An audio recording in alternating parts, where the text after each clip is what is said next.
Hi there, and thank you for joining me today. My name's Anna Pirelli. I'm also known as Anna Lorena, actually. If this is your first visit to the channel, welcome. If it's not your first, welcome back. Thank you for joining us. Today, we're going to be talking about boundaries in relationships or personal boundaries. So, in many ways, they're a complex topic, but they're also very simple as well. They're incredibly easy to make, but also incredibly easy to compromise. Most problems that people experience in multiple areas of their life are due to issues around both boundaries and communication styles. And this subject is a primary one for all sorts of therapy and clinical supports that we, have across the health sectors. So, where was I going with this? It's this primary subject of boundaries that I was not aware of until about the time I started studying mental health and social work. And it's an area that I see to be an ongoing one for people that work within the metaphysical and energy areas. So, in regard to energy, I'm going to put that content onto a separate video. This particular video is designed to focus on the content that I refer to over various different videos that I put up as being evidence-based and endorsed within the mental health professions, and it falls within the parameters of the World Health Organization. Now, additionally, as usual, when it comes to the content I deliver of this particular style, all of my information is basically introductory, and you would do well to do your own research, especially if you're looking to establish changes in your relationships that might be helpful. So ultimately, when we're talking about having healthy boundaries, we're talking about being able to care for ourselves, self-care. And if we have other people to take care of as well, such as children, aged people, people with disability, it can impact on our capacity to be resilient and to endure some of the life challenges that we get.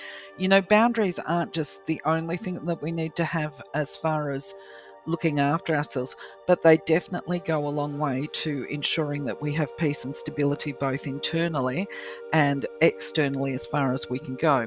Now, a myth to blow here is that self-care is not about being self-indulgent or selfish. People are not selfish for wanting to have personal space to take care of themselves. Unless we take care of ourselves, it's going to be very difficult to do our job and meet all these needs that we just discussed around the family as well. So when we neglect our self-care, we fall short of our own responsibilities and can often fail to meet our own standards, and that can impact dreadfully on our self-esteem. So it's actually vital that we have in place healthy boundaries across a wide range of sectors, and we'll discuss that shortly. So it's very easy for people to assume that when we're talking about relationships, that we're talking purely about family relationships and intimate partners. Now, this is neither true nor correct, because every form of interaction that we have with other people is a form of relationship. It's how we relate to others, or indeed how they relate with us. How much information we share with them is going to depend on how trustworthy or how safe we feel to share our most vulnerable aspects with them. Would we share our vulnerabilities with a stranger, as an example? Or sometimes it's safe to share in certain situations with a stranger, such as like if you're talking to a religious mentor or your clinical support. But even then, I personally doubt that people will be anything but selective with the sharing of the information that they give to these strangers, because, as we know, one of the biggest barriers for mental health recovery is actually the nature of the clinical relationship, because the clinician has to have the patient trust them enough to disclose those innermost vulnerabilities and fears so that they can be processed and worked through. So relationship boundaries and parameters generally refer to trust or the lack of, and the need to feel physically, psychologically, and emotionally safe. Now, who hasn't, let's be real, by the time they've reached a certain age, regretted sharing certain information with another individual who ultimately proved themselves to be untrustworthy? We trust the wrong people and end up with hurt feelings and feeling betrayed. Now, I'll do a separate video on the content that I learned at university about how we can develop trust, if you like, for want of a better word. Trust is not something some people will tell you, trust me, you've only known them for 30 seconds, trust me. No, trust generally is something that people have to prove that they are trustworthy. And until they can demonstrate that they're trustworthy, then we really should be mindful about what we tell them, how much we tell them, and in what scenario. But anyway, that's for another video. So before people start to get a little bent out of shape and start denying, I don't have trust issues, I trust everybody and everyone trusts me, or they do the, I have no secrets around me, what you see is what you get, because we all hear this at different times. Let's talk about the social structure, because I can just about 100% guarantee that it is highly unlikely that you do not adapt your behaviour, and that includes your conversation and disclosures, to the circumstance that you find yourself in. And if you are one of those people who truly are exactly the same within every situation, you may not be enjoying life as fully as you could be. This graphic here is one that I've developed from Bronfenbrenners circles. It's referred to as a psychosocial model, and he presented, so I'll just give you a bit of background stuff here. He presented this theory of circles to demonstrate that a person's psychological and emotional well-being was directly related to the environment in which they live, and where those relationships across the social sector could interfere or impact positively or negatively on the person. So I developed the graphic, which is not true to his form, but because of copyright reasons, feel free to have a Google, explore his work and his concepts, because basically, I guess what we're looking at here is that every single person on the planet, to some extent, has a world that revolves around them. They're the center of their own universe, literally. Now, within the context of explaining boundaries, most people do not, as I said, act the same with every single person that they speak to. They will definitely modify their speech and actions. Now, a couple of examples here would be the professional boundaries. You can see here that there's certain, I guess the best way to describe it is that second circle where you've got family, peers, church, doctor, health, and friends. You're going to do more personal type disclosures with these people because it's just part of life, I guess. The doctor, you might not disclose your innermost feelings with, but you certainly would disclose some of your most personal health issues that you might not talk to everybody else about. You might not even talk to your friends about some of your health issues, especially if they refer to your, God, what's the word?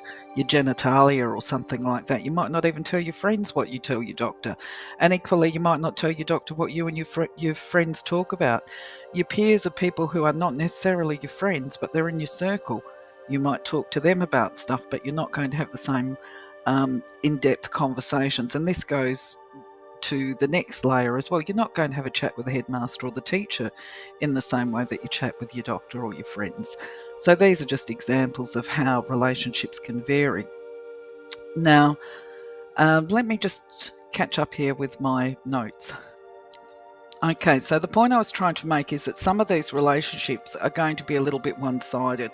For example, if you go to the doctor, you will be telling them your personal stuff, but it's very unlikely that they're going to sit around and have a chat with you about their own health issues or what's happening at home for them, because that would be a boundary conflict, actually.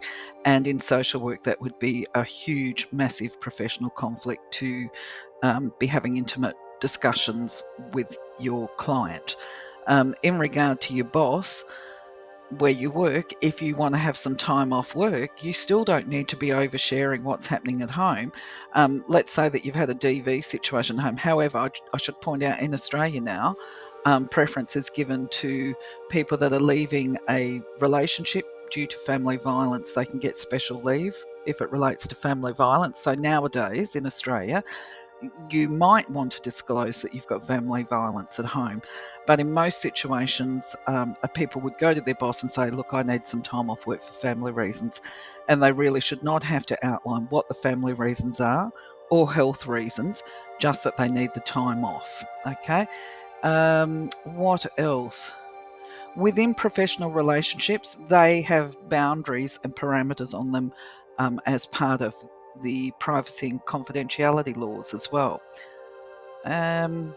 If we're standing at the checkout, this is another example of boundaries.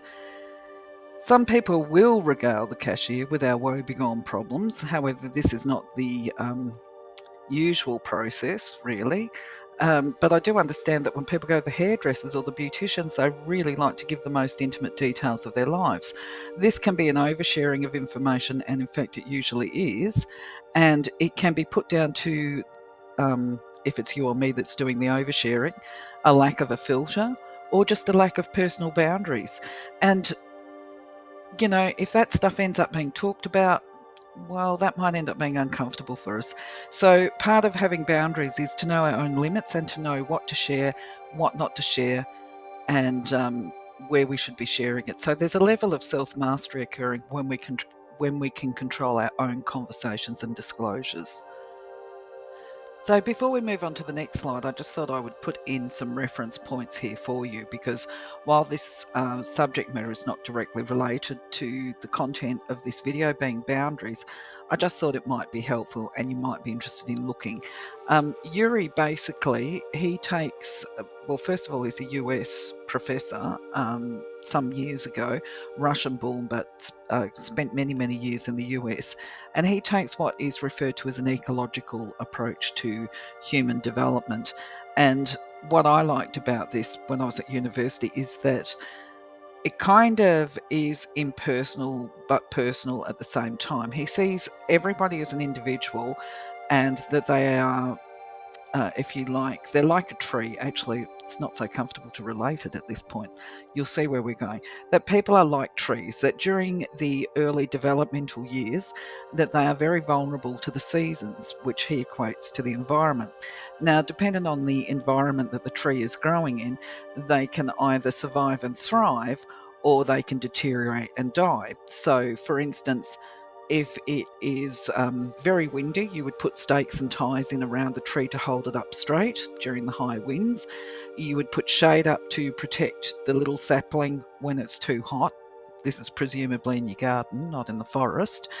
Um, you would give it additional nutrients to support healthy growth, and you would also put in adequate drainage for the tree for when it gets exposed to too much rain or the elements, right? So while I say there's not a lot of relevance to boundaries within this, it does talk about how the environment can impact on a person indirectly. The theory I liked, particularly because I equate this to people as well, is that how whatever we've gone through as children or perhaps in our early adult years, yes, we can become bent out of shape. Yes, we may not be the perfect example of what a person should be, but we can still thrive and survive if we take a little bit of care by putting in supports around us now. So this is one of the reasons why I like this theory. And within the context of boundary management, I hope that it provides hope to other people that, okay, let's put in the boundaries and you also can survive and thrive. It doesn't matter where you've been or what you've been through, there's always time to change, and now's a good time. So at the end of the day, the reason why we put in place boundaries is, okay, one, it's about us feeling safe. The other thing is it's about our own self-respect, our self-love, and our self-care, and even our self-acceptance. As demonstrated with that image by Bronfenbrenner, to an extent, we're all, well, we are, there's no to extent about it. We are all individually the center of our own universe, but we interact with other people daily. Even if we're quite isolated, potentially we will interact with at least one person, even if it's over the fence or over the internet. Now, unless we outline to those people that we interact with, if the situation comes up, you're not going to go over to the neighbour and stick your head over the fence. So I just want you to know, right, it will be unnecessary unless there becomes an intrusion. Then you would go and speak to your neighbour. Right. So unless we outline what we need to feel good about ourselves, the people around us aren't going to know. And we can't very well blame them for violating our boundaries if we haven't clearly explained them to us. I'm trying to think. You're going to Okay, there's exceptions to that. We can't blame them for mistreating us.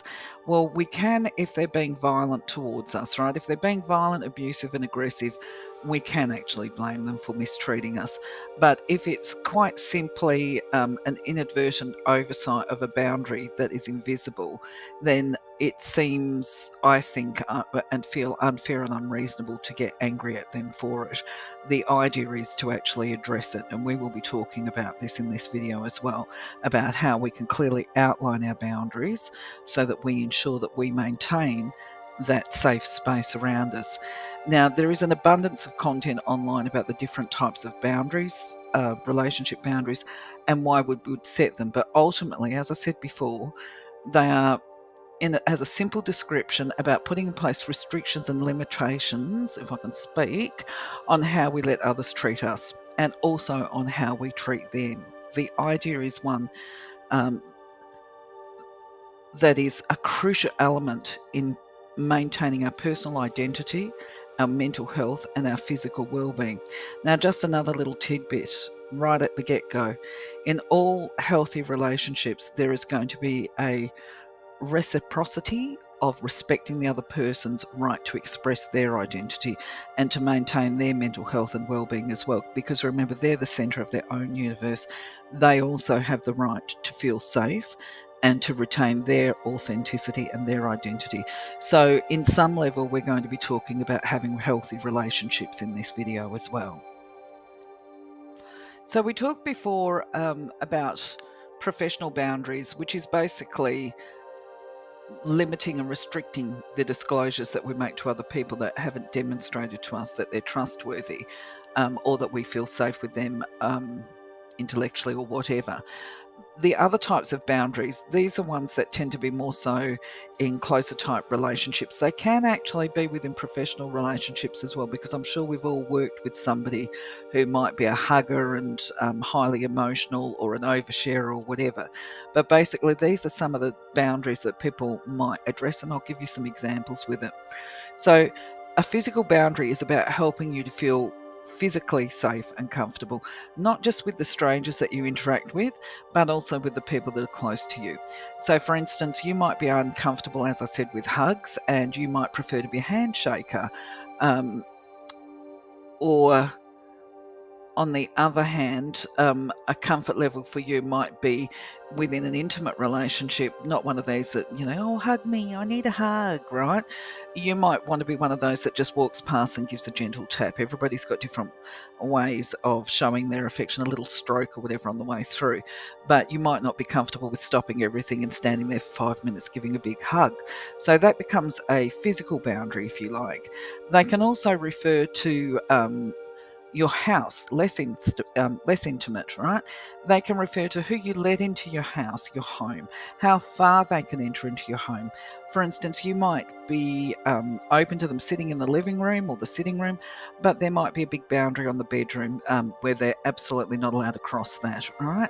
So that becomes a physical boundary, and if it's crossed, then clearly that it will end up with you feeling disrespected. Now, another physical boundary can be, let's say you've got a mate, you're unfit, you decide that you want to get healthy and go for walks. Well, you're struggling, they're not, and you turn around and you say, "Can we just take a rest? I need a breather. Can we have a break, please?" Right? So your friend who cares about you will say, "Yeah, no problems." But if they turn around saying, "No, get up and keep moving," unless you've discussed it, right? There's exceptions to everything. Unless you've said, "I will need to be pushed. Can you push me, please?" Then it might be disrespectful. Okay, so other boundaries include, I'll try and whip through them because there actually is quite a few. And it's going to be a long video again, and I apologize. So sexual boundaries is another one, and this can include anything from sexual consent. It can also refer to frequency of sex, whether or not contraception is used, and it can even go as far as sexual positions. Now, for censorship reasons, I'm not going to go too far into this topic because you can use your Google, but there are any reasons why a person can be fearful around sex positions and places. I'm not a sex therapist, which is another reason why I'm going to steer clear of this subject, but I suggest if you've got concerns about sexual boundaries, do a Google. Emotional boundaries are another one. These are about ensuring that other people respect your emotional space. And that doesn't mean that you don't talk about your emotions, because timing is always important. A prime example can be someone calling you while you're at work, or when you're with your children. It's an inconvenient time. because God, we've all been here. I'm just thinking, I'm not clarifying this very well.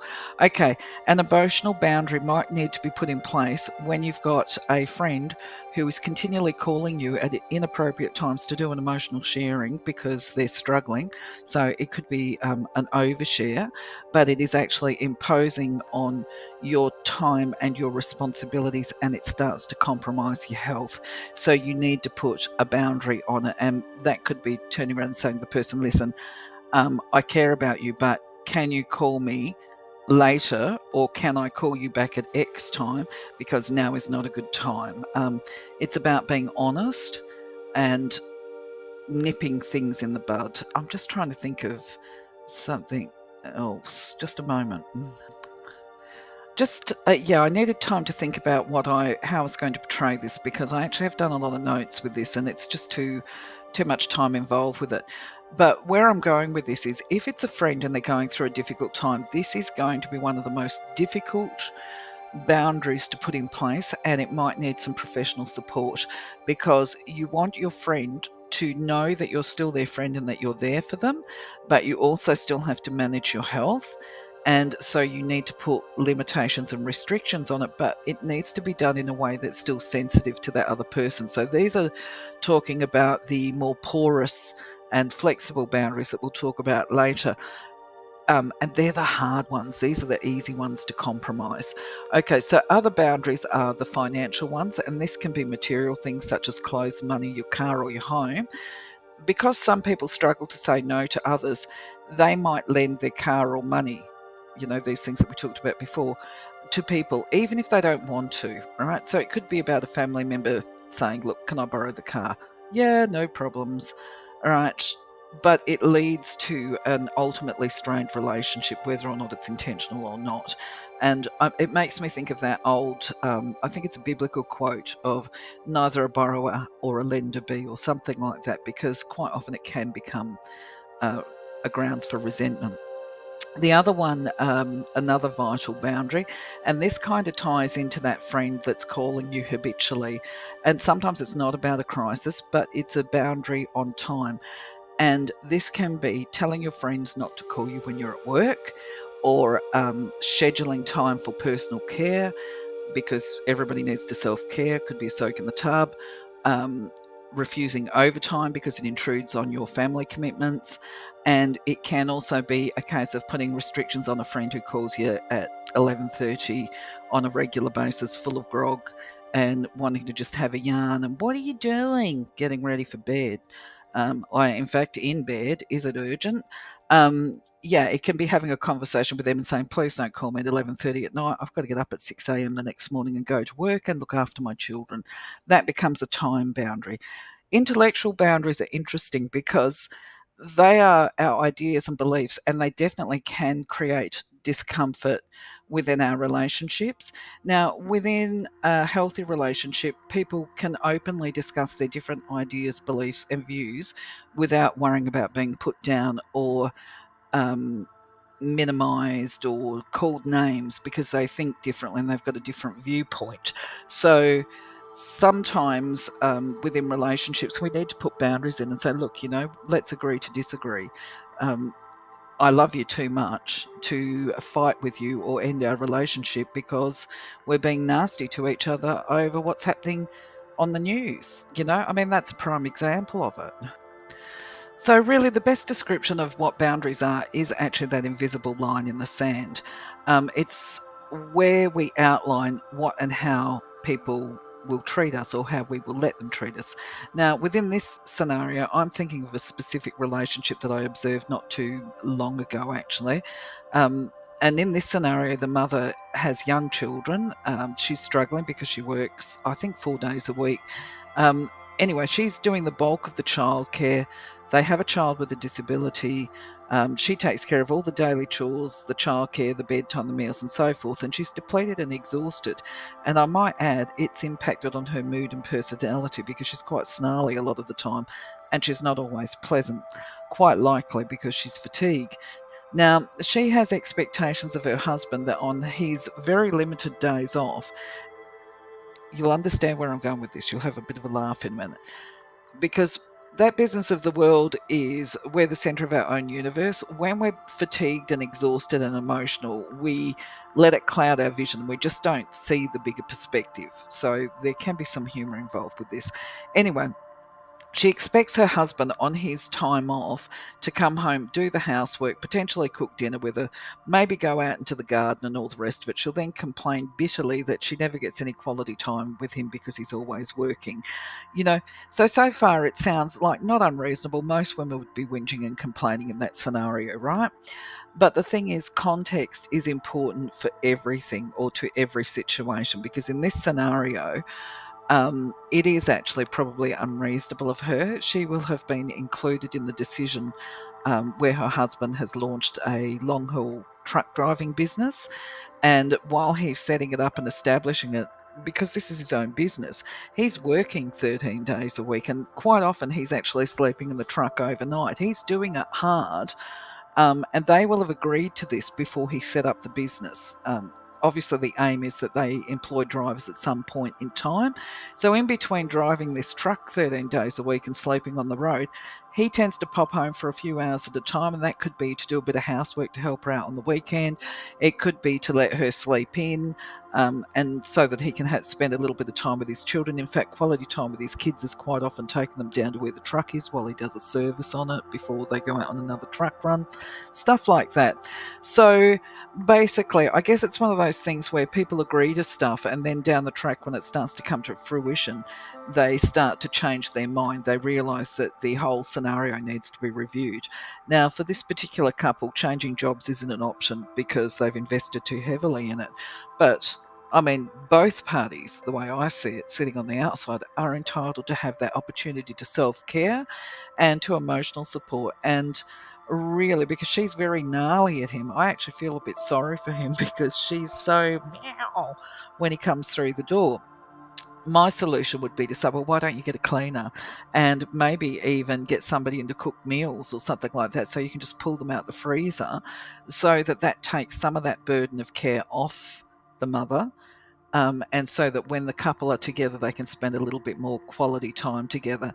Now, to some extent, I just want to reiterate here, the idea of boundaries are generally negotiated. They are so that all parties can feel safe. However, you personally are responsible for your own levels of comfort and safety, and this is where there becomes a negotiation and discussion. There has to be a certain level of flexibility dependent on the relationship, because of the context. But in other situations, it may need to be a very well drawn, solid line. Like, I absolutely will not, under any circumstances, tolerate being called names, abusive names, sworn at, violence, that kind of thing, right? It's all contextual. So, when we talk about boundaries as well, the other thing that we're talking about is the types of boundaries that sustain healthy relationships. So, I'm doing this slide here and I'm going to address some of these points. Healthy relationships are where we ask permission, and asking permission is not necessarily about control. It can be about control, but in most instances, it's about respect. So I'll use a very simple example here, relating it to my own family, which is my son actually came and stayed with me. Now, he habitually will do certain things which are not the end of the world by any means, but I will quite often have snacks and treats around the house that I will go to when I feel the need for a chocolate or whatever, right? Now, as it happens, the last time he came by, um, I had some Lindt chocolate put aside for when I wanted to comfort eat. They're my special go to treat. And because it had been Halloween, I'd bought a number of items there and there were leftovers from Halloween. Anyway, naturally, he comes in, he sees it, he doesn't even think to ask. He's just like, whoa, yummo, I'm going to have a chocolate. So he doesn't ask, he just goes and stuffs his face. Now, that would be all right, except that he eats everything. So, it's kind of like, let's not call him a pantry grazer. Let's just say, why don't you just stand there while we pour the food down your throat? Um, I say that in jest with love and kindness. But anyway, where I'm going with this is, for me, I did turn around and say to him, hey, listen, I don't mind if you eat the chocolates, but can you just not eat the last one. Just leave me 1, 2, or 3 of them, That's the business of taking into account another person's feelings, which of course he's gone, oh, yes, okay, Didn't really apologise for it because that's not his style, but that's okay.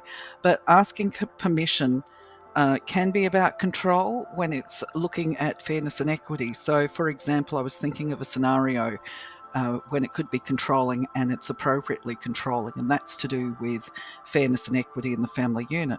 Once again, going back to food and males, right? When I was growing up, I had a younger brother, and when he was very young, in fact, actually, when we were all very young, we all loved bananas. Now, this will stay with me forever because it was so funny in hindsight.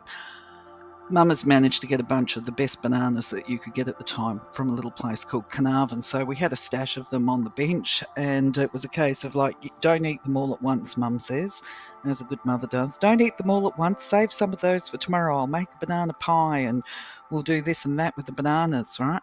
But we get up the next morning and not a banana to be found in the house. And this is by about 7 a.m. And what's happened is that my younger brother, who was about 4 at the time, has got up in the middle of the night and he loved bananas. And Mum, of course, is saying, who ate the bananas? Nobody's putting their hand up for it. So she decides to start ripping the house apart to find the evidence of where the bananas are gone, because she can't even find banana skins. Well, they were all found under his bed, I might add, and a couple of banana peels under his pillow. So he did eventually get sprung. So in that instance, Mum was attempting to control. Understandably, it was an appropriate use of asking permission to take bananas, and it was about taking into account other people's feelings. Showing gratitude is about validating and appreciating people. So if somebody does something nice for you, you say thank you. You notice and you appreciate. And also there is an honesty there. Honesty and transparency between individuals. Clearly lying sets the foundations for a very unhealthy relationship. So you would put boundaries, or a person that's seeking to self-care would put a boundary there along the lines of, don't lie, but at the same time, it would be expected that they don't lie to their partner either. Healthy boundaries give the space for autonomy, and they encourage independence within the relationship by avoiding codependence. That might be something that you might need to Google. It would be too big a subject to go into here. It also respects differences in opinions, perspectives, and feelings. It's okay to be different. And it allows the space for people to talk and express their emotions, and also for them to take responsibility for their actions. So if we do something wrong, as in, well, something hurtful or disrespectful to the other person, whether it's intentional or unintentional, that wasn't the word I was looking for, unintentional, you take responsibility for your actions and you apologise. Like, whoops, sorry, Mum. Yep, I ate that last Lint. Sorry about that. And there's other reasons why you would actually ask permission. I thought about this. We'll use the chocolate scenario. Let's say I had, because I like to be organised, and I'd gone out and bought a present for somebody, and I'd bought the wrapping paper and all the rest of it, and the box of chocolate is sitting there ready to be wrapped, and I'm leaving the wrapping till the last minute. And then I go to wrap it and the whole chocolate box is gone. So then there's this whole mad haste rush to find a replacement present to go to the scenario or the setting. So this is why permission is important, and it's not a matter of trying to control other people or put limits and restrictions on how they live their life and whether or not they can be happy. It's about creating a healthy, safe, comfortable environment for us as the centre of our own universe, in a way that doesn't impose on the other person, if that makes sense. So you can establish if you've got a few boundary issues just by asking yourself a couple of simple questions, like, do you feel that people take advantage of your good nature? When you express your emotions, do you feel that they are being used to benefit others, or are they being used against you by somebody that's emotionally manipulative? Then the next question is, and I had to look at this one a little closely for myself more recently, are you always trying to save or fix the people close to you or their problems? Do you feel as though you're becoming sucked into a pointless fighting and debate on a regular basis?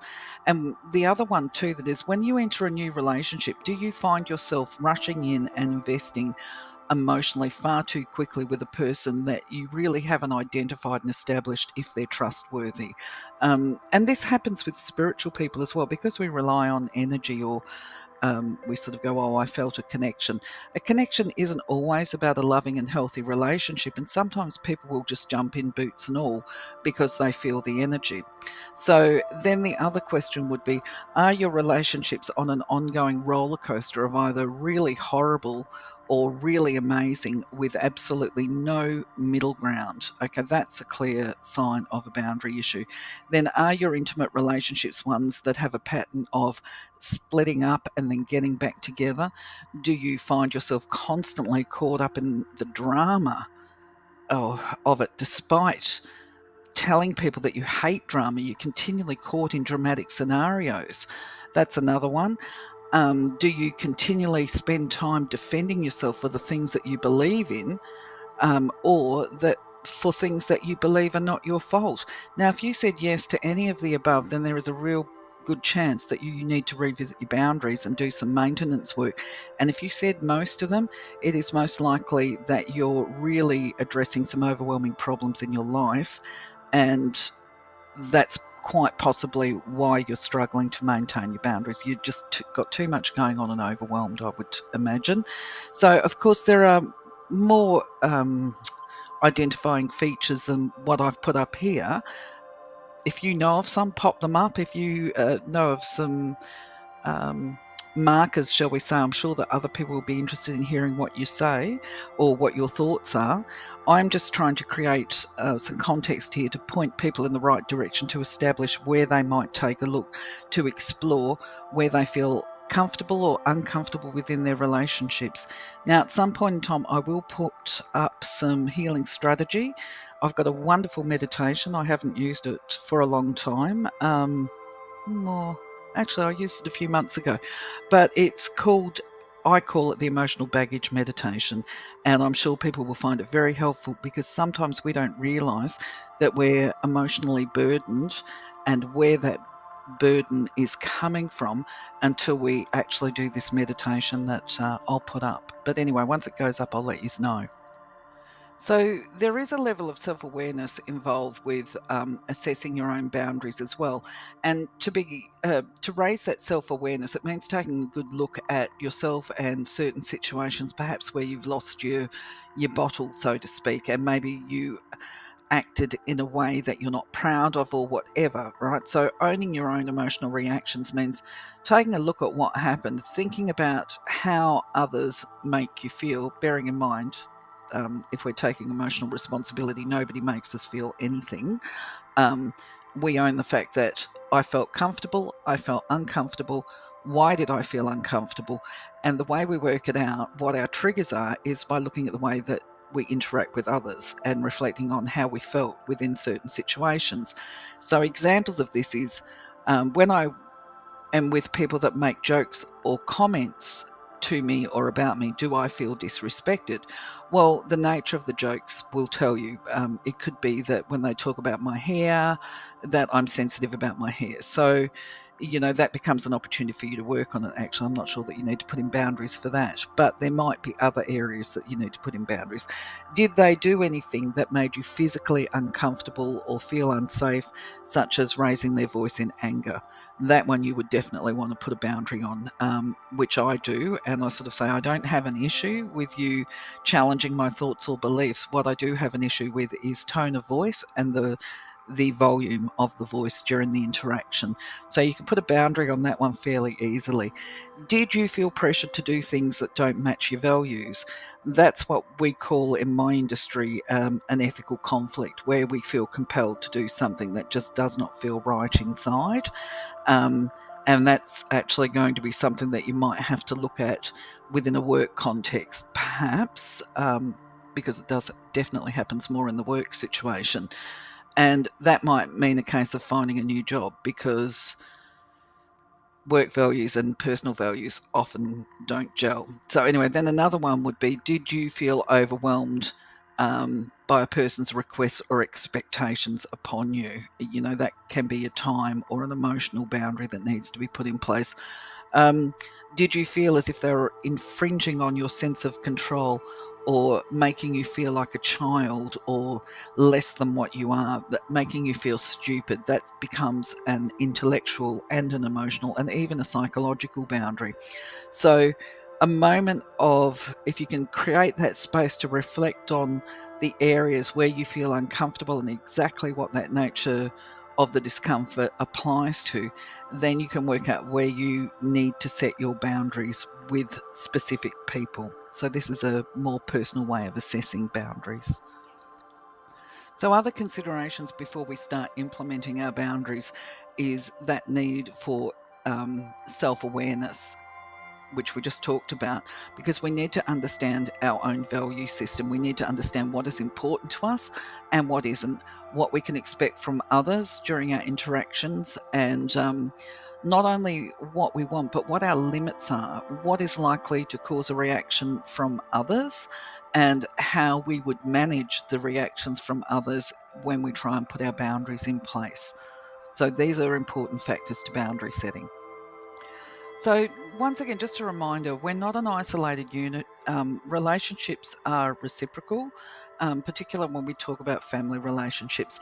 So, just that business, reminding again, boundaries help us to manage our relationships and identify who and what is healthy for us, and what relationships, if I can speak properly, we could potentially let go of, either because they do not support us or we recognise that we are not capable of providing them with the support that they need and deserve. Now, I just want to put a disclaimer on that, is we actually can't make decisions for other people, and how they respond, their emotional responses are their responsibility, not ours. But when we are negotiating and discussing the boundaries, if we know our limitations and we're talking about a mutual decision making, you can turn around and say, that's not possible for me to meet that criteria. You know what I mean? I understand that this is a need for you, but I can't do that for you. I know my limitations, and that's very much outside of the realm of possibility for me. And then they're left to make their own decisions.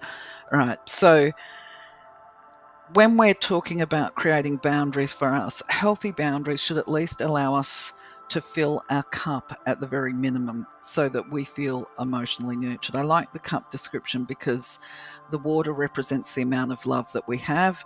And if we are not able to fill our cup with love, then we're going to have very little left over to give to anybody else.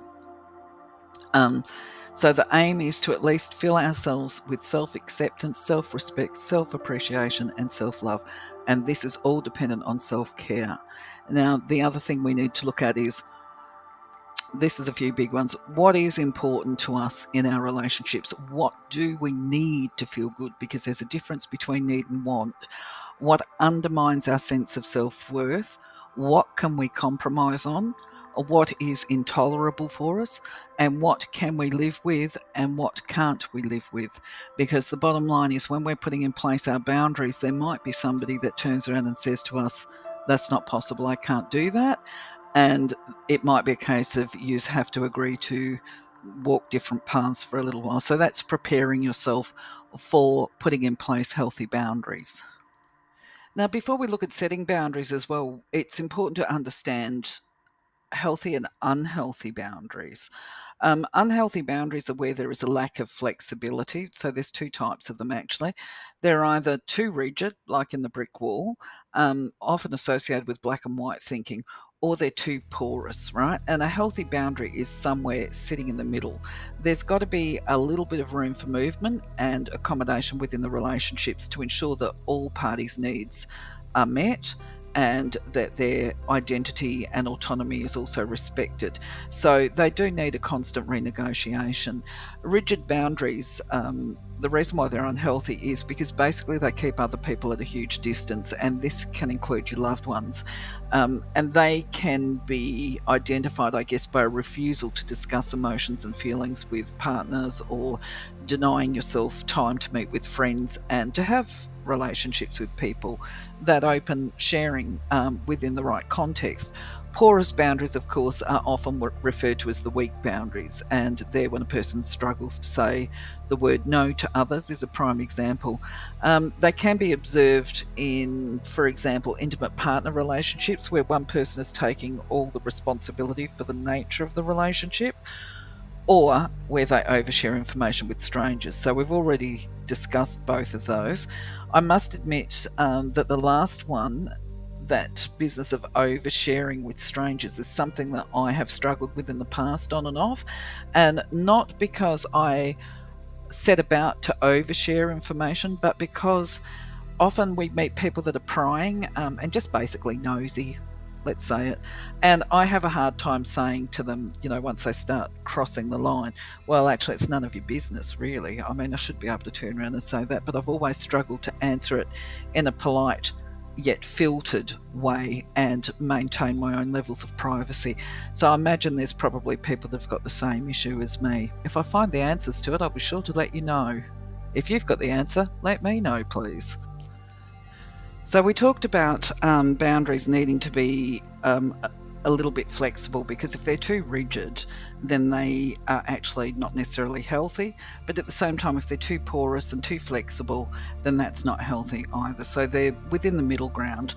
So depending on what's happening within our environment, because life is this ongoing series and constancy of change and adaptation, this includes a re-evaluation of our current boundaries or the existing ones, and it's the same across all relationships. And we need to be speaking to those people who are impacted by our boundaries, and at least within the family, work and intimate partner type relationships when it comes to reviewing them. So some examples of shifting boundaries, and in this context being replaced by new ones, are listed here. So in the past, you might have been comfortable lending money to your brother or sister or somebody in the family, or even a best mate, because actually you could afford to lend it and it wasn't a problem. Sometimes actually because you struggle to say no. But either way, whether it's because your financial situation has changed through a loss of a job, or because you've suddenly decided, no, enough is enough, I'm not lending anymore, you put in place a new boundary of no more loans. So that would be being honest with the person that you usually lend the money to and telling them, look, I've decided that I can no longer afford to be lending you any money anymore. Now, the reality is that they may actually react very badly to this because they're used to being dependent on you. However, once you've decided on your new boundary, you need to be firm with it, and it's a case of, no, I've said no more loans. So then when they come up and they ask you, you do it before they come and ask you for a loan again. You let them know, I'm not in a position to lend you money anymore. Things have changed, right? They can have a reaction if they like, but then when they come and they ask you down the track, can I borrow some money? You can say, no, look, I've already explained it to you. There's no discomfort there. Situation has changed. Times have changed. I can't lend you money anymore. And they will tend to not react as badly as if it came out of the blue. They've been forewarned, so they're notified. The other thing that might be an issue in the workplace is that you're regularly picking up weekend hours because one of your colleagues can't get a babysitter. Now, you've reached a decision because your children are starting to act up at home, or these are just examples, it could be any number of reasons. You're not prepared to do weekend work anymore. Now, you can impersonalise this. This is not against your colleague. This is about you feeling safe and healthy, and being able to address your own responsibilities and self-care, if you like. You might be getting burned out from doing overtime. So instead of phoning up your colleague and saying, just letting you know, you need to get your babysitting sorted out because I'm done with it, you would approach that by potentially contacting your colleague if you felt that you extended them the courtesy and saying, look, I'm going to let the boss know I can't do overtime on the weekends anymore because my situation has changed. You don't need to justify and explain what has happened in your family life that has created these changes, but then you go to your boss and you let your boss know. Now, really, work coverage, staff coverage is your boss's problem. If you're not available to do it, your boss needs to make other arrangements. that's up to them. So it's about being able to state your case and stand by it. You're not expected to do overtime, as far as I know. In regard to a friend that constantly calls you daily, vents and overshares their emotion, and it's starting to impact on your health, right? You might have been fine about it to start with, but it's now starting to impact negatively on you. You're feeling drained and exhausted. You're taking on board their emotional problems, and you're becoming fatigued because you're staying up. God, I think we've all been there, listening to them on the phone for hours, and it's taking a toll. So you need to put limits. You've decided enough is enough. You're going to set limits on the times of the calls, the frequency and the duration. So that means calling them not while they're in crisis, calling them before they call you having a crisis, and saying to them, listen, I just want you to know I've got to look after my own health. If they're a true friend, you'll be able to say this: I need to look after my health. I'm struggling at the moment. Can we make it that I only call you, or you call me at certain times, or that if you call me in the evenings because you're struggling, that we get off the phone by 9 p.m, something like that, or that you only call within these hours because my children need me, or whatever. Okay, so it's whatever boundary you want to put onto that. Now, an intellectual boundary, I think this is a good one to discuss here, is that perhaps in the past you were comfortable to talk about your beliefs or your ideology and share your opinions and views, but what's happening currently is that the conversations are starting to get heated, more unpleasant, and where one party is belittling the other for their beliefs. So in that context, you could set limits and boundaries about what you will accept in a conversation about your beliefs. And it could be that you both turn around and say, you know what, actually, I actually had a relationship where this was said, and I think it's a really good one. We were both getting very heated and shocked by each other's political ideology. And thank God for this gentleman. He was much older than me, with a lot more maturity. And he turned around and he said, you know what, I actually really love you, and I'm surprised by your political beliefs, but I don't believe what's happening on the TV in the news should be interrupting and impacting negatively on our relationship. So let's make an agreement. We won't talk politics anymore. We're both sitting on opposite sides of the fence. You know, that's perfectly acceptable. So this kind of leads into why some people struggle with either implementing and creating boundaries or maintaining them. And some of the barriers for people to putting in place these boundaries are, and I'll read them out to you: desire for control, because some people use boundaries to manipulate others. So sometimes they're about control. Sometimes the boundaries might be too rigid and designed to stonewall conversations. This is an unhealthy example of why you would put in place a boundary. Okay, a control boundary could be one where somebody doesn't get their way, and you'll hear them, and I hope it's not you, that turns around and goes, just don't talk to me, I'm really mad, sad, upset or unhappy, don't talk to me. And that's because somebody has put a boundary on them and they're reacting to it. They want their own way. It's a bit juvenile, really. Then there is the fear of rejection. The bottom line is, yes, if you put in place a boundary around how you want to be treated, let's say the parent with an adult child, because obviously I've got them, there is every possibility that an adult child may react really badly, especially if there's long-term behavioural problems embedded in the relationship and it's toxic. All right, they may be used to disrespecting you for probably the entirety of their life, so it's not uncommon for them to turn around and say something like, I'm never speaking to you again. And realistically, you have to be prepared for the fact that that may happen, but it's up to you to establish, is the nature of the relationship one where you're prepared to continue to compromise your health and your self-respect to keep this toxic relationship open? And sometimes people are dependent on the reasons. You could always soften the boundary with a comment such as, sorry to hear that, but understand when you're ready to speak to me with kindness, my door will be open, hoping, good grief. With a partner, you might be scared that they're going to leave you permanently because you're frightened that if you put in place this boundary that they'll think that you're some kind of flawed human being and highly insecure, so you might be hesitant to share your feelings with them. So that's another factor why people don't put boundaries in relationships in this regard. A lack of experience is often, I consider, to probably be the biggest reason why people don't do it. They don't know how to put in place the boundaries, and they don't understand the strategies. Now, let me have a think on this. So, yeah, it's a lack of skills.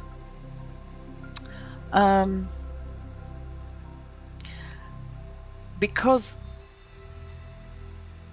they lack the knowledge and the understanding, they might misinterpret the fact that when they're attempting to, or actually, I know the best way to describe it, they're vulnerable to somebody manipulating those boundaries around on them. So let's say that you've recognized in your relationship that such and such as behavior. I'll go to abuse because abusive relationships are pretty clear cut. We all know pretty well what abuse is, and it's very unpleasant. So let's say this person feels that somebody is being abusive to them, and they want to put a limit and restriction on it, and so they turn around and say to them, I don't want this happening anymore, and this is the consequence. If you hit me again, I'm going to leave you. That'd be a good one. And the person turns around and says, but it's not my fault that I hit you. You deserved it, right? What? How did that happen? You yelled at me, and I react to being yelled, so I thumped you one. Okay, obviously that is just the worst scenario possible. But it's where the person who is outlining that boundary, saying I'm going to leave you, takes on board that projection, that manipulation around where the person says, well, actually, it's not my fault that I hit you. If you hadn't done X or Y, if you'd cooked the dinner, if you did, if, I would never have hit you. Okay? And the person sits there and they think, because they're so used to being downtrodden, and they sit and they think, okay, I'm not perfect, so I deserved it, right? So there's been that complete flip around. Actually, I could probably use an example based on one of my own relationships, and that was when I entered into a relationship with a gentleman who hid from me the level of alcohol consumption. Now, I have very big parameters around alcohol consumption because I'm a bit of a teetotaler, and it's just my preference. I mean, if people want to drink, that's their business. But when I'm at home in my own environment, I like a pretty peaceful space. And with this particular guy, it was once we actually moved in together that I became aware of just how much he drank. And the first thoughts are like, hang on a moment, this was hidden from me. There was a lack of transparency here. And a certain level of dishonesty and deception, actually, which I wasn't comfortable with. And then, because I had poor boundaries at the time, I hadn't obviously been educated on them, lack of skill base. I then mentioned to him that I wasn't comfortable with it because I had observed that we were actually having, we have a specific name that's not very polite that we call them, but I'll call it a grog fight for here, an alcohol-induced fight. We would argue. Anyway, what happened was that I was convinced that my discomfort was my problem, which actually he was correct with that, and that I was attempting to control him by asking him that he reduce his alcohol consumption. Now, if I'd been a little bit smarter than I was back then, I would have been able to argue back and say, hang on a minute, mate. First of all, when we entered into this relationship, you did not disclose to me how much of a drinker you were. You were aware, fully aware, that I would not be moving into a house with a person that drinks this much on a regular basis. And the other thing is, your alcohol consumption is intruding on the health of our relationship, because we are having fights when you are under the influence, because we were. So therefore, your alcohol is not just my problem and my discomfort, it is a shared problem. Anyway, bottom line is that relationship ended. It didn't go the distance because I did eventually leave him, and yes, alcohol was a central feature in the reason why I left, but I ended up picking up my self-respect and moving out. Another reason for putting in place or having loose, porous boundaries is if you're overly agreeable. When you're too eager to please other people, you might let them do things that make you feel uncomfortable. You might find yourself regularly agreeing to do things or to help people out because you simply want to be loved and accepted. Now, I can actually personalize this one as well and make this about me because I absolutely horrified somebody by saying no. On Ancestry, which doing Ancestry and tracing back your family tree can be quite involved, but I had a contact from a family member that's probably about fourth cousin asking me to help this other family member that lives in a country. I've never met them. I don't know how far distant they were, but they were trying to find a long lost relative, and basically it was put to me that I should help them because actually I'm quite good at doing the research, even if I do say so myself. And I just thought, you guys have got no idea what you're asking me to do here and how many hours, months, weeks of work go into doing this. And I just said, no, no, I can't. Sorry, I can't do it. I thought she would be better off anyway going and paying for a genealogist. But there seemed to be an expectation that I would do it because there is this blood connection. It's like, no, I've got enough happening on and going on in my own life. So I was not overly agreeable in that instance, but other people might have agreed to it and then felt burdened. Another reason why people would have problems with maintaining boundaries is because they've got low self-esteem and they feel that it's not worth them talking about their own needs because nobody's going to listen to them anyway. So as a result, they tend to do what everybody else wants and ignore their own levels of discomfort. Now, this can be very common in a family unit and is related to basically keeping the peace, because particularly in a toxic family unit, if those people express their needs, it can be turned around and become psychologically abusive and particularly horrible. So a lot of people need support with this. And you also might need some support if you've got a long patterned issues of people, let's just say toxic family unit. You might need some help to put in place those boundaries, and don't be too proud to get professional support. Now, I definitely feel I need to be speaking to this particular slide, which is about enabling behaviour, and one of the most unhealthy boundaries that a person can have, because it generally happens with caregivers of people who've got family members struggling with mental illness or addiction.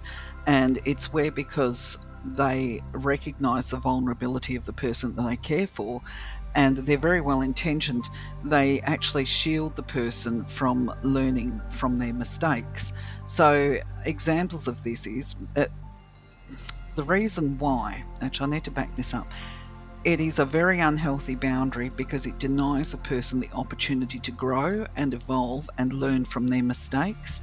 So they will keep repeating certain patterns of behaviours, and the impacts on the caregivers are just horrendous. And I'm aware this is an escalating problem socially because of my connections in the workplace.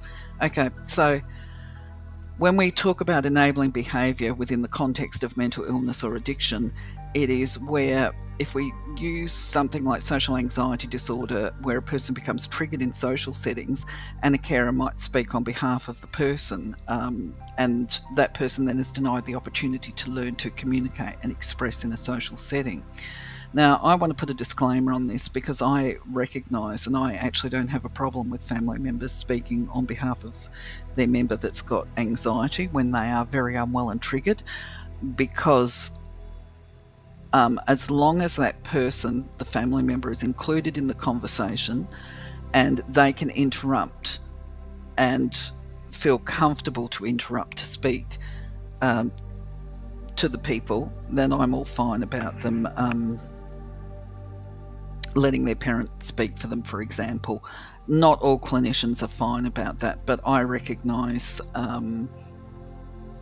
that this is about trust. Once they feel comfortable and safe to express, they will talk comfortably with me, right?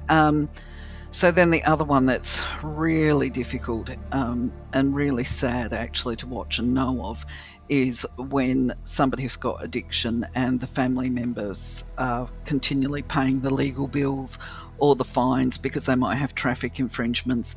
And in the worst case of scenarios that I've heard of is where the parents are actually mortgaging the house to pay off the drug dealers because the adult child comes to them and says, I have to pay this debt, otherwise I'm going to end up with a pair of concrete boots, right? And now that is just terrible. So the parents have actually done things like mortgage their houses and paid off the debts to the drug dealers and then ended up basically in poverty themselves. So while this is a misguided form of love and self-sacrificing, this is probably will create huge debate here on the part of the parents. The reality too is that if this is your child, it's very difficult to actually make that call and turn around and say, well, no, if you end up down a hole with a pair of concrete boots, not my problem, right? But there, at some point in time, I think when it comes to carers of people with drug addiction, they end up, it becomes a fight for life for themselves. And I think if we're expressing this, if the parents stop protecting Johnny earlier, if they turn around and said, no, it's your debt, you pay for it, back when the debts were only a couple of $100, Johnny would have learned from his consequences before he built up a 50k debt, if you get my drift. So the best thing that a parent can do for a child that's struggling with addiction is to refuse to pay their bills and let them take responsibility for their own actions. And that's very, very hard for people to do. So I would recommend carers get support with this, with professionals, to be able to manage boundaries in relationships in this way. So in this slide, we're going to talk to what I call the moral compass and values. And it was something I was taught many years ago. We're almost getting to the meaty part of setting the boundaries, but I consider this to be a pivotal one for helping to maintain our values, because it helps us, or me as an individual and you as an individual, to live with self-love, self-respect and self-care. So anyway, the tip was given to me when I was addressing strained family relationships, and it's kind of like a measuring tool, and I love the way in hindsight that it came up with me. I was just having a conversation with a clinician, and I was mentioning the fact that I wasn't sure that I believed in love anymore at the time. I said I believe in divine and universal love, but I was struggling with the concepts of love between brothers and sisters, paternal, maternal, all of this stuff, right? And anyway, good on this person for turning around and saying to me, well, that's very interesting. How do you define love? And he said, don't tell me right now. He said, I want you to make a list, and this is what I'm going to put to you. How do you define love? Now, remember, we have different types of love. So even love can be blurry, right? So when we talk about love, we have intimate partner, we have maternal, we have paternal, we have parent-child. If we're the child in the relationship, or if we're the mother in the relationship, or the father. We have relationships between grandparents. We have neighbourly love. The list goes on and on. So the first thing you would do is look at, well, what kind of love am I defining here? And then you would make a list of, well, how do I see love being demonstrated here, right? Because that becomes your expectation. So, for example, I will draw, say, perhaps on my relationship with my mother. How do I define love for a mother? It would be probably phoning regularly. It would be creating time to speak with her, to inquire after her health. She lives in a different town, so I can't just pop in. Finding out how she's travelling, how are their finances, do they need help, can I support them? That's how I define my love for my mother, letting her know that I value and appreciate her contributions to my life for raising me. All right. Just to be clear here, my mother, I don't want to make it sound like I'm a liar. I do have some issues with my mum from my childhood as well, but when I go through it, at the end of the day, my mother brought me up and I'm an adult and I got to make adult decisions. So I don't have a beef with that, right? So the way I extend love to my mother is what I expect people to do, whether we realize it or not. This is what I expect my children to do to show me love. Probably sets me up for failure as well, but this is basically how we identify it. So bearing in mind people are people, and my children as well, what do we do when they don't show us love as we identify it, right? Or as we expect it or whatever? We have to accept this is the way it is. Anyway, where I'm going, I'm slightly gone off track here. We make a list of how we define love and what we expect from people. So I guess what I've just mentioned there is that there is care, regard, esteem. I think trust is part of it as well, because obviously if you're close to somebody and intimate with them and they know aspects of your life, then you want to be able to trust them. But just remember too that when it comes to love, there is the languages of love. We've got the video, so have a look, because although they may not be showing you love in the way that you would like them to be showing you, they may be showing you love in the way they are comfortable to show love. So that's being flexible with the boundary, I guess. How would I explain this? Okay, in the simplest way of explaining it, right? If I was to say I show motherly love by showing care, right? Then look at the languages of love. How would I show care? For me, it's time. Time's something that I consider to be very valuable because it's irreplaceable, right? But that is only one way of showing love. Other people have different ways of showing it, and it's presence. So, for example, there's about 4 languages of love. So, for instance, if I was to talk about how my mother would show me her love of me as a child, her love is to buy a present. That's how she shows her love. She's not necessarily always available on a time ways. So it's about making sure this flexibility comes in by going, okay, it might not be showing me love in the way I would like to be shown love, but I'm still being shown love. So anyway, where I'm going with this is make your own list of what love means to you, then ask yourself, how do you show love to people? Which I just explained. For me, time is probably up there as number 1. And then how do you want people to be loving to you? Now, this is not, when we talk about the moral compass, this is not something that you go and show people. This is private, right? This is not about necessarily creating your boundaries, because you don't go up to people. You don't use this moral compass to turn around and say, you know what, I've done a moral compass, and for me, time's the most important thing, and I expect you to show me love by making yourself available for me at the drop of a hat. That is not how it happens. What it happens is that you look at the behaviors that you're trying to change. You look at the situations where you become uncomfortable, and then you measure that against your moral compass and you go, is this behavior loving?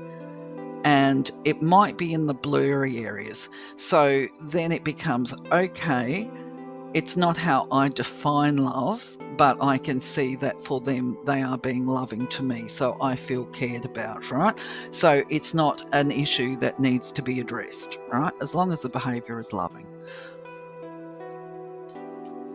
So finally, we're getting to the part where we set boundaries. Now, just so you know, the video of the dog is simply because I couldn't find a good image that seemed to be appropriate, and I thought, well, that's cute, you might like it as well, so I've put the dog up.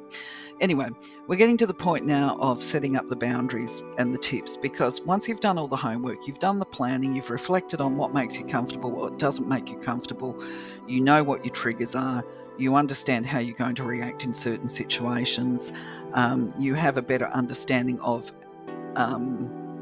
how those people around you might react to the boundaries, and you're prepared to well, you've made your consequences out. You know what that you'll be able to live with and what you won't be able to live with if there's changes. So you've done all that groundwork now. You've worked out your moral compass. You're starting to feel better about what you want and what changes you want to implement. So once you've done that, then you're ready to implement the boundaries. Now, you can take this strategy with you across all of your relationships. They're not necessarily related to any particular setting, social setting, but the rationale applies to all of them. So you've asked yourself, you've identified your values, and you're ready to get cracking. So up until now, we've been looking at what we can do before we actually set the boundaries and have a conversation with the person that we're trying to put boundaries or limitations on. And it's very important that we outline the boundaries clearly. They've got to be clarified properly. Most of the time, the lines in the sand that we have, they're crossed inadvertently by accident by people who don't realise that they're doing it, and then they don't understand why people are reacting largely and badly at them. As I discussed in another video, in one of the other slides, what is quite often the case is that people that have low or no boundaries, who basically have an attitude of, I've got no secrets, everything's transparent with me, is they often don't pick up on the cues of another person when they're becoming uncomfortable, which is really interesting, actually, particularly in the fields of energy work. Sorry, I needed a cough. Anyway, so where I'm going with this is when people are really transparent, and I've been guilty of this before I learned of boundaries and how important they are, I actually didn't recognise them because I was so open and transparent. It was like, well, why are you getting upset? And then we end up with our feelings hurt and feeling really bad because people are reacting at us, and we're like, well, I don't know, what did I do? So in fairness, we have to state our boundaries, we have to outline them very clearly in words that the people understand. So the first thing that we have to do when we're looking to have that conversation with somebody is make sure that the timing is right. And by that I mean, don't attempt to put in place boundaries right in the middle of an argument. That would be completely unwise. Both parties need to be very calm when this conversation happens, and they need to be respectful to each other. And when we put in place these boundaries and outline them, there can be no ambiguity associated with them. So what is a good idea is to actually set a time and schedule. Look, we need to have a conversation. We've been fighting a bit lately. Let's have a chat. When's a good time for you? So you're being respectful of them in the first instance. One of the reasons why it's not a good idea to try and put in place a boundary during an argument is because the conversation will start to circle, because both people, if you've checked the neuroscience video, you will know this already, but if you haven't, I'll put the link in the video. When people are arguing, they tend to be in the brainstem. They're in that fight and flight mode. They're angry, and there's a real risk that if a person tries to put in boundaries during that time frame, that ultimatums and words said in the heat of the moment are going to occur, and they'll usually be retracted later on when everything is calmed down. So, as I said, try and set a good time that's convenient to both parties to talk about a specific instance. Like, I want to talk about what happened the other day or night. It was very unpleasant, and I think it would be helpful if you and I put some parameters on the things that we say and do when we're having a disagreement. That's a really good opener, right? Then, as I said, let them outline a suitable time, negotiate on it. But a clear indicator that the relationship might be going down the gurglers is if they turn around and say, no, I'm not willing to discuss or look at putting parameters on our relationships. The bottom line is you just won't be able to sustain it. It takes two people to be invested, and they have to be working together. So that's a clear outline for you. Then you need to prepare for your meeting. Take a look at your notes, your moral compass, and what your needs are for health and well-being, and make bullet points about what you're going to talk about and what limits that you want to set. And be very careful that you don't start any of your sentences with words like you. Avoid blaming and accusing people. You know, when you said this, you made me really angry, and make sure that you respond appropriately to any questions that they ask.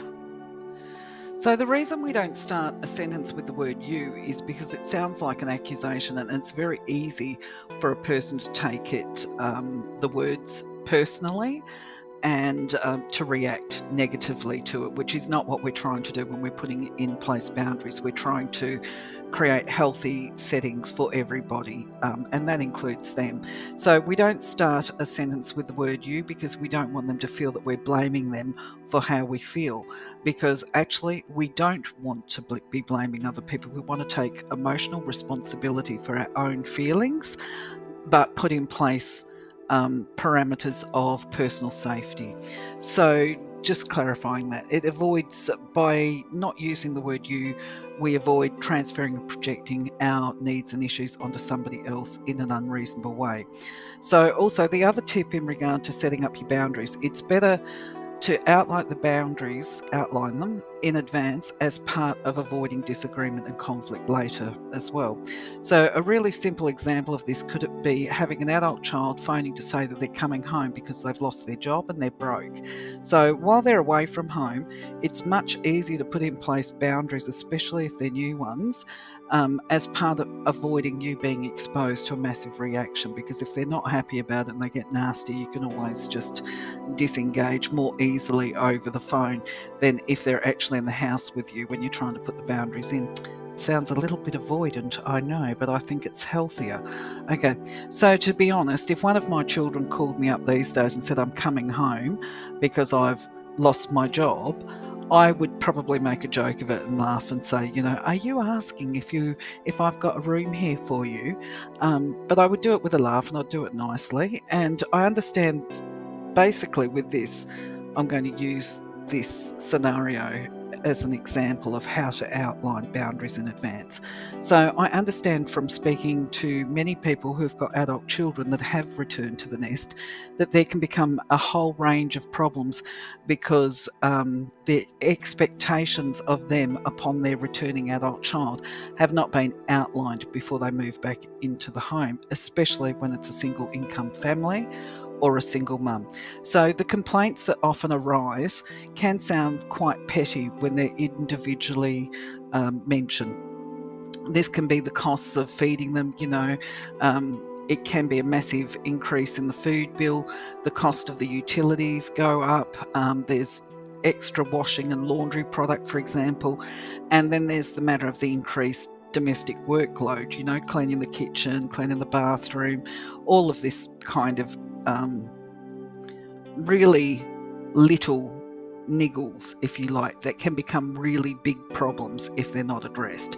So there's something about adult children acting like expectant young children when they return to the family home. And the parent can be at work getting phone calls saying, I'm hungry, what's for dinner, at inconvenient times, or I've got no I can't speak. I've got no clean clothes left is another gripe. Or for the parent that has been working all day and is in the habit of coming home to a clean kitchen, coming home and finding a filthy kitchen because the person's been snacking all day and they haven't cleaned up their own mess, or finding that they found your secret chocolate stash and they've been having a feast while you're at work. So eventually, although these things are tiny, they're little niggles away, it's chip, chip, chip. And then it will reach a point where mum or dad will fire up like a Christmas cracker over something really small. And it could be something like they've gone to the fridge and they're expecting to find a can of Coke or something, and Johnny's gone and drunk it all, right? So anyway, they've been living the life of Riley until mum and dad blow up. There's two sides to this story. When mum and dad blow up, little Johnny, who's been having this fat old time, for want of a better word, ends up being really hurt, and well, this is the last time I'm ever asking you for help. All it was a bottle of Coke, I'm never speaking to you again if this is the way you're going to speak to me and treat me, all over a bottle of Coke, right? It was never over a bottle of Coke. It was over the whole range of events. And the problems were that mum and dad never outlined their expectations before Johnny moved back in. So Johnny just did what Johnny does, and Johnny was completely insensitive to the needs of his parents. And as I said, each of these little individual offences, they just compounded until it became explosive. So the better thing, or the wiser thing, that mum and dad could have done was to have that conversation before he moved back in. And I'm going to give you some examples. Okay, Johnny, it'd be great for you to be here. I love having you here, but I do need to let you know that the last time you were here, I became completely overwhelmed. I really struggled to keep up with the domestic chores and I was just completely exhausted. And by the way, I ended up blowing out my budget and I had to dip into my savings. So if you still want to come home, I'm going to have to ask that you contribute to the finances and to help out around the house and do some physical chores. So I've got some expectations. I want you to pay board to cover the costs of the excess on the utilities and chip in for food. What do you think is a fair amount? I'm thinking X is a fair amount, and then allow him to feedback. You can discuss that. Okay, so then the other thing I want to talk with you about, Johnny, is it would be really good if we could share some of these domestic responsibilities, because when I get home from work, I'm really tired. I need you to take responsibility for cleaning your room and keeping the kitchen tidy, so I come home to a clean kitchen and just generally picking up after yourself. Do you think you can manage that, Johnny? Right? Um, you know, Speaking of food and laundry, are you willing to chip in for food and product? Because I think such and such is a fair amount. Incidentally, Johnny, speaking of food, I just want to share with you. Um, I feel a little disrespected when you go and eat my chocolate stash without letting me know, and certainly without asking permission. Can you either ask me before you get into my chocolate treats, before you help yourself, or could you at least let me know that there's only a couple left so I can restock? Better yet, how about you replace them before I find out that you ate the whole lot, right? These are just suggestions I'm giving you. Obviously, I would suggest at this point that you do some Googling on how you might approach these subjects. Now, if they've got a history of being completely overly reactive emotionally, and I'm talking about being abusive, because sometimes people don't realise that they're abusive with their name calling, and if there's been toxicity in the past, perhaps with the family relationship, this is the best time to turn around and really outline very clearly. By the way, I have to be very firm about this. I am very, very emotionally sensitive these days to being sworn at or called names. I get completely disturbed by it, and I'm going to have to be really quite hard with this. I am not, you know what I mean? I am not going to tolerate these types of behaviours and state it. If they've got a pattern of swearing at you, I will not. I refuse to tolerate, because it's unsafe for me. I don't feel comfortable. And if you start this behaviour, and then you've got to put the consequence in. If you start this behaviour toward me, in Australia, you've got an option. I will call the police and get a move along order. 24 hours, 48 hours, because I feel that I need to be safe in my own home, and I don't feel safe when you're swearing at me. Okay? Just some food for thought for you here about how you might put the boundaries in for yourself. So, boundary maintenance is something that we do when we're starting to feel uncomfortable. And the first thing is we look at, why am I starting to feel uncomfortable? What is happening that is making me uncomfortable? Now, if we look at the petty example of so and so drank the last Coke or ate the last chocolate, well, what is it about that that's bothering? And it could be that actually, yeah, you're just feeling disrespected, which is no small thing, I might add. But as a standalone item, it seems too petty to bring up. So that's a difficult one to put in as a standalone. Please respect my boundaries. I want my Coke and chocolate, right? With most boundary maintenance, you have to raise the issue sooner rather than later, and definitely not in the heat of a moment. If things start to get heated, agree to step back. Let's talk about this later, because if you fall into that trap of yelling or fighting to be heard, you're while asking and pleading to be treated with respect and allowed the personal space to talk, you start then in that process compromising your own integrity and start to put yourself in a position where they can call you a hypocrite. You're saying that you want us to listen to you, but you're not listening to us. You're yelling at me. it can go in circles. So these kind of conversations must happen when people are calm. So when it comes to the talking over the top of each other, once things are starting to get heated and you feel that you're going to lose your bottle, then you would just turn around and say, look, we need to take some space. Let's calm down and come back and talk about this later, okay? Now, if you have a consequence, you've got to be ready to act upon the consequences. And those consequences need to have been clearly outlined as well. What is going to happen if that person breaches a boundary? Now, I don't know what it's like in other countries, but I'll use a prime example of false consequences that really backfire. So this would be an Aussie where I think I've heard one parent complain about, and I told the little rascal if he did X or Y again, I'd grab him by the scruff of the neck and I'd shove his head down the toilet. And they've made that threat in the full knowledge that there is no way known that they would actually put the kid's head down the toilet. They were just verbalizing at the child how frustrated they were. Now, the reality of that is, oh my God, that is just such a backfiring threat to make, because with small children especially, they'll hear that threat and then they will want to get in there and test it to see if you actually mean what you were talking about, because that's the nature of children. And if you don't follow through, the little kiddie immediately knows they've got it over you and they can just carry on doing what they're doing because you're just full of it. You're not actually going to address the problems. So you just empowered the child to dictate the terms of your expectations around their behaviour. You must make the consequence or the punishment suit the crime, and you must be prepared to follow through as part of your setting your boundaries. And part of this actually goes back to neuroscience. Once again, I'll put that link in the video, because when we're looking at behaviour change, there has to be consistency within that.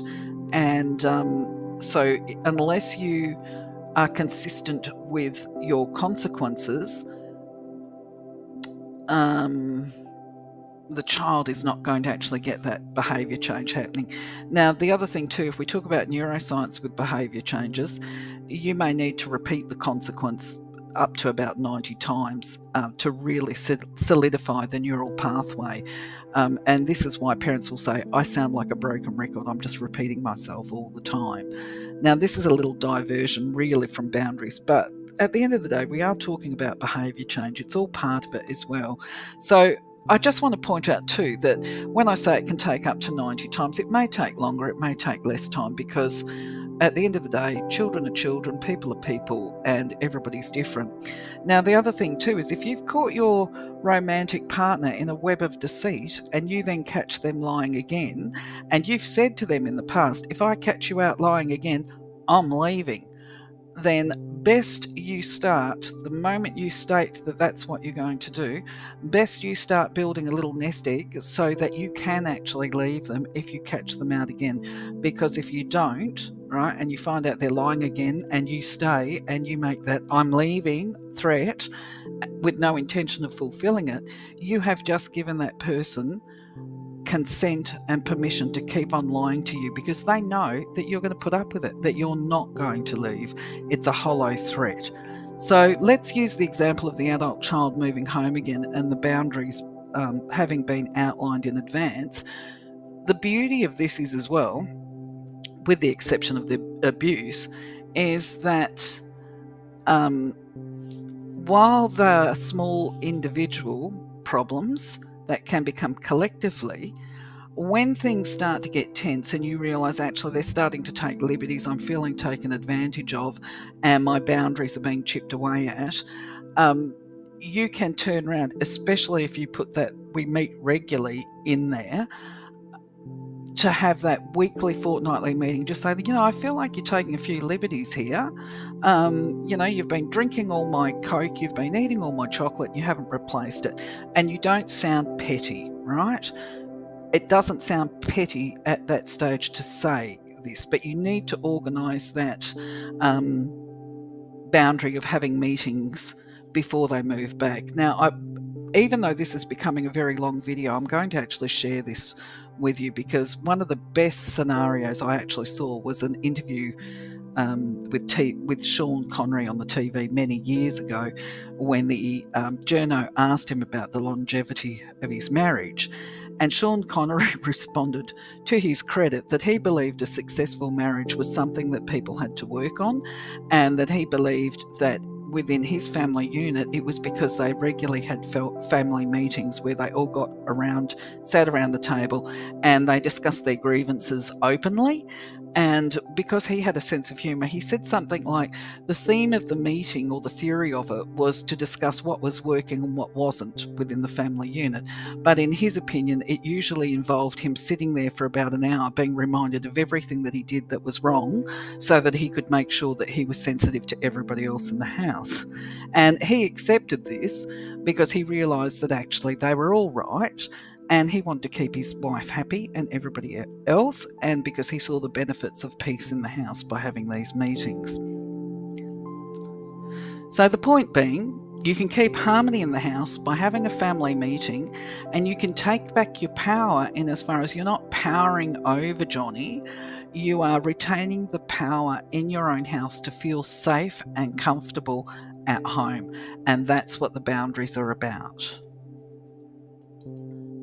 So here's the news flash. You're not the only one who gets to set boundaries. Everybody has got their own comfort levels and the right to put in place boundaries on relationships.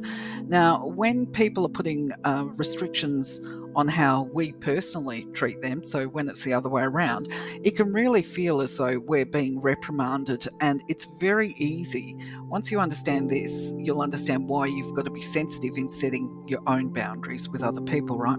It's very easy when somebody's putting in place a boundary to have a knee-jerk reaction and a rush of defensive words.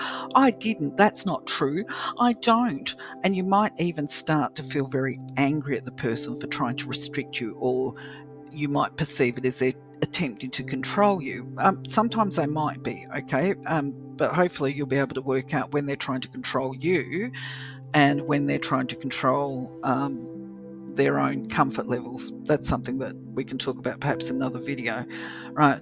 The reality is that boundaries are not about us personally. They are about each person putting in place boundaries so that they can feel happy, safe, and comfortable. So when they're putting them in, rather than reacting and thinking of your response, just listen to them, keep you calm. Even if your body, if you can feel that muscular tension going into the brainstem, check the neuroscience video, link will be in this description. You might even feel your body starting to go into flight or fight. What I suggest is that you retain your dignity, and as opposed to reacting, just breathe calmly. If it is a really big ask on their part, let them know that you've heard them, and it's not unreasonable to say, I would like some time to process this. You know what I mean? Then you can also ask questions yourself. If you don't understand exactly what it is they're saying, ask them. I'm not sure I heard you right. I just want to make sure that I understand what it is that you need or want from me. Did I hear, for example, that you want me to look after our children every Saturday morning so that you can go to the beauticians and have a massage? Right? This is just an example as part of your self-care, because I want to support you to self-care. But I've got football training at that time. I'm wondering, is it possible that you could change the time of your self-care to X or Y?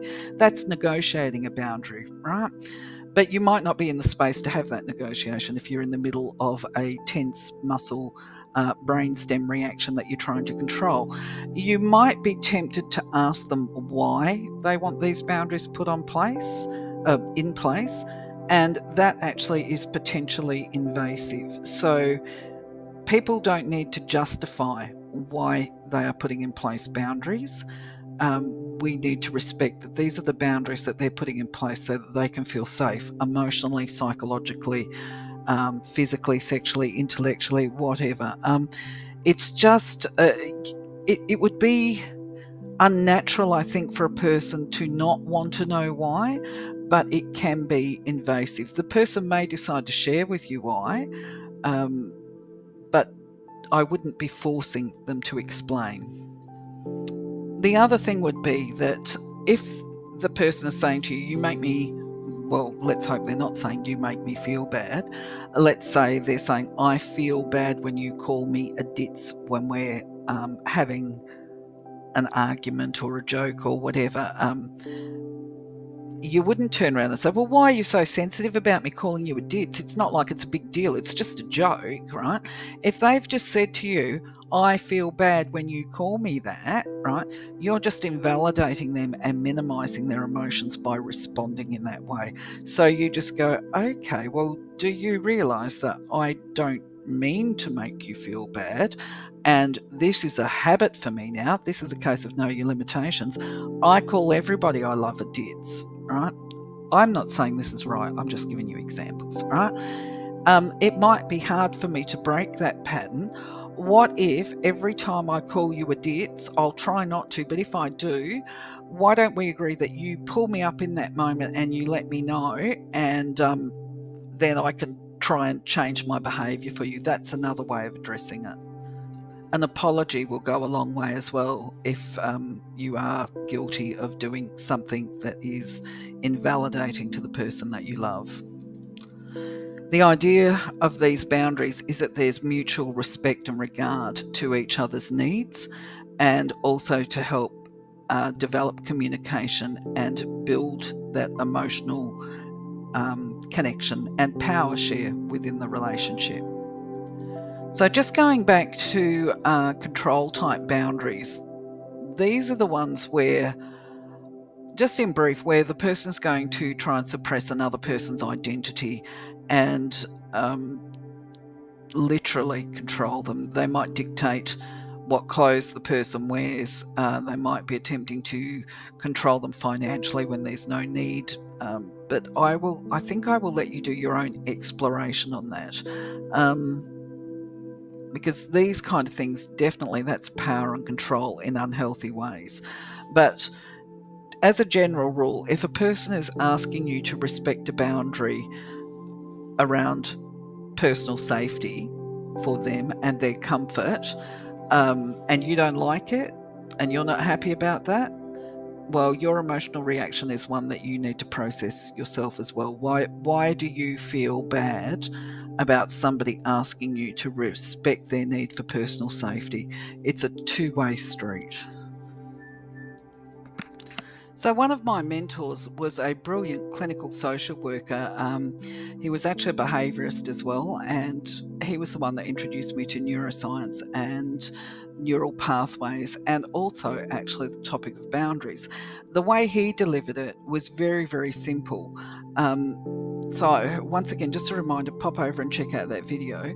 What he said, and I love this, okay, it's very, very simple. Once you know what your limitations are, once you know what you want, it's quite simply state your case, outline the expectations you have of the other person and the behaviours around you that you feel that you need them to demonstrate so that you can feel safe. These are important words. Ensure that you have the consequences and that you are prepared to stand your ground on them.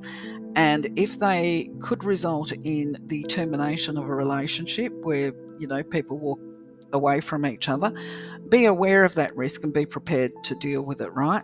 Inform the person that you're going to be putting boundaries and parameters around the communication or the behaviour, not the person, right? We're not being personal with this.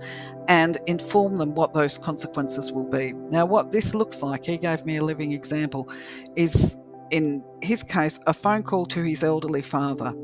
Have you got a moment? So out of the blue, it's not during a conversation, it's not when things are heated, it's after the fact when everybody's calmed down. Phone call to Dad.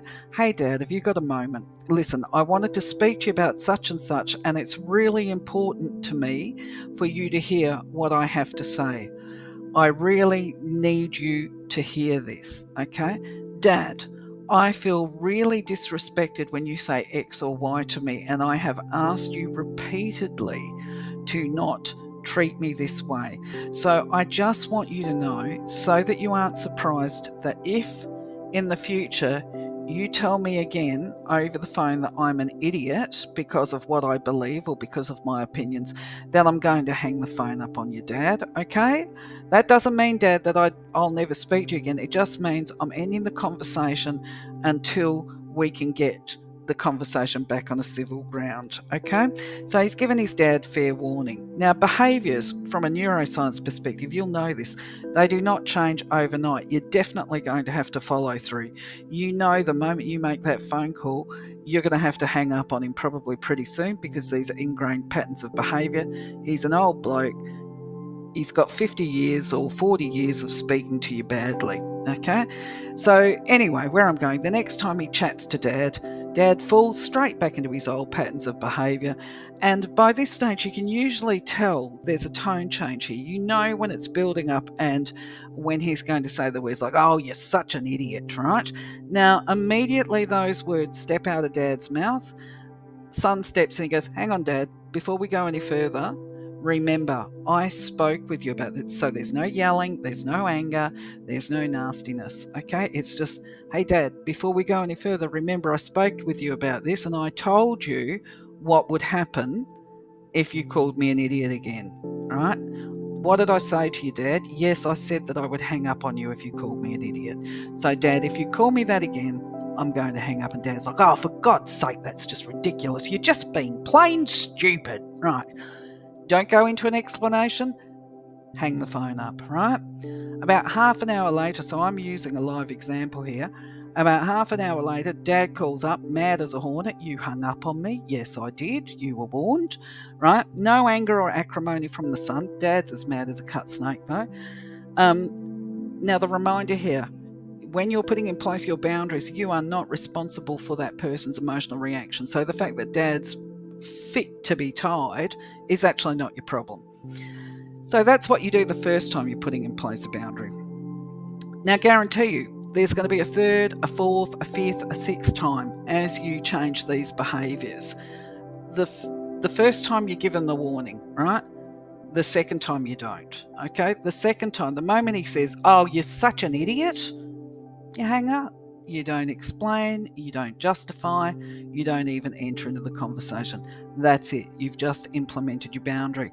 Now, my understanding within this real life example with an aging man is that it did take some repetition, and the relationship never ended up with a severance or an ultimatum of a case of, as a younger person might say, "F you and I'm never speaking to you again." The paternal connection remained consistent through it. What else? Generally, though, okay, so the pattern of this during the change was Dad or son would phone up each other and say, "Hi, how are you?" because they were still demonstrating care, love, and affection and regard between them. But what would happen is invariably Dad would revert back to his previous behaviours and the call would be ended without warning by the son. After a while, however, the father, he didn't take it personally. He came to realise that this is just the way his son managed his discomfort, and he recognised that his words were a trigger, so he attempted to modify his behaviour. But anyway, where I'm going with this is there was no finger pointing, there was no blaming, there was no nastiness, and basically they were still able to have a healthy relationship. Actually, that's what it comes down to. They had a healthy relationship, but just sometimes it ended abruptly. The conversations did anyway. So I really, really like that example that I've just given you of how my mentor implemented some boundaries onto a long-term relationship. Now, it should also show you that where there is love, there is a willingness to maintain a relationship and to change and adapt it as well, and that people are never too old to change. So I think it's very important also that people become aware that not all boundary setting happens as well as the example cited here, because we are talking about an adult male child and we are talking about his father. And it's quite likely that this scenario played out as well as it did because the son was a clinical mental health worker, so he's a trained behaviourist. Now, my understanding is that the longer a relationship endures, the more cemented the patterns and family dynamics are, the more entrenched they are. And so it's quite likely that certain family members will resist these changes because a lot of people are just trying to avoid change. If they're comfortable in their toxic relationships, they're not really going to want to make the adjustments, if that makes sense. But anyway, how am I going to look? The worst case scenario is in some toxic relationships, as much as we love our children or we love family members and all the rest of it, we start to recognize through understanding the moral compass and that kind of stuff, we start to see and recognize when love is not being reciprocated in a healthy way. And we start to see also there's healthy love and there's unhealthy love. And unhealthy love can be particularly harmful and hurtful. And these can be people that are close to us, really close to us. They're not, they could be our children, they could be our parents, they could be our brothers and sisters, and this kind of thing. And if they are a toxic and unhealthy relationship, we might still want to hold on to them. Certainly in my family unit, for instance, we grew up being told blood's thicker than water and family is everything. And I do honestly still feel that actually the family unit should be protected. But not everybody in a family unit feels the same way. The reality is, if those relationships have had a long embedded toxicity and inappropriate behaviour associated with them, when you try to put these boundaries in place, it's likely to be met with estrangement. Actually, here's me sort of skipping around the subject. Quite often people can react so badly that there can be a complete disconnect and there may never be a reconnection. These people may hold grudges and move on. And I'm just trying to, because it's coming to the end of this video, I've been actually working on it all day today, even though it only takes about an hour. What I would say is that sometimes we love people more than they love us. And so we can probably, if we've got emotional maturity, we can empathize, we can understand where they're coming from, and we might have tendency to justify and excuse their bad behavior toward us because of X, Y, and Z. But at the same time, it's still unhealthy. So if they throw a hissy fit and say, well, that's it, I'm gone, I'm never speaking to you again, that can be really quite difficult, because most relationships have good aspects to them as well, even between the toxicity. So where I'm going is that can be a real loss. What I would suggest is, if they react hugely to you attempting to put boundaries for your comfort and safety level, then I would not turn around and slam the door on them. I would be more inclined to say, well, I'm sorry you feel that way.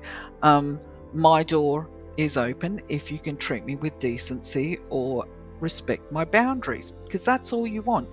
You don't want to slam the door on them. You just want them to treat you well. That's all.